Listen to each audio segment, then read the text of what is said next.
আসসালামু আলাইকুম।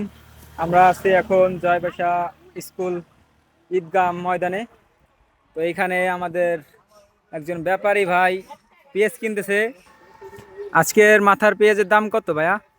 আজকে আমরা মাথার কেস বাজার হচ্ছে 1,000 থেকে 1,100 টাকা পর্যন্ত। আমরা 1,000 টাকা করে মাথা কিনতেছি এবং নিম্নমানের যে পেঁয়াজটা সেটা হচ্ছে 800 থেকে 900 টাকা এবং 950 পর্যন্ত আমরা কিনতেছি। তো পেঁয়াজগুলো আমাদেরকে দেখাবেন। পেঁয়াজগুলো দেখতে পাচ্ছেন, এগুলো হচ্ছে 850 থেকে এবং 900 টাকা পর্যন্ত, 1,100 থেকে 1,000 থেকে 1,100 টাকা পর্যন্ত এবং 950 পর্যন্ত কেনা হয়।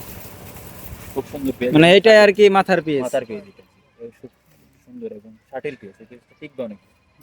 বুঝতে পারছি। আর এই বস্তায় কি রয়েছে? বস্তা পেঁয়াজ না? আচ্ছা, এই বস্তার এগুলা পেঁয়াজ কিসের? বস্তার পেঁয়াজ হচ্ছে একটু নিম্নমানের, এটা হচ্ছে 800 থেকে 900 টাকা পর্যন্ত। খুব সুন্দর পেঁয়াজ, দু একটা একটু ইয়ে আছে, মানে নর্মাল আছে আর কি। নরমাল আছে, জি। মানে এটা একটু কম দামি। কম দাম। এখানে বস্তা অনেকগুলো কিনছে।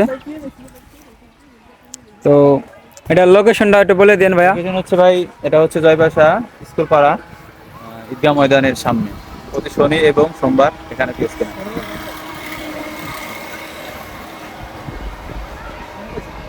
তো এই যে হলো এইখানে আর কি পেঁয়াজ কিনা হয় এই ঈদগাহ ময়দানের এইখানে।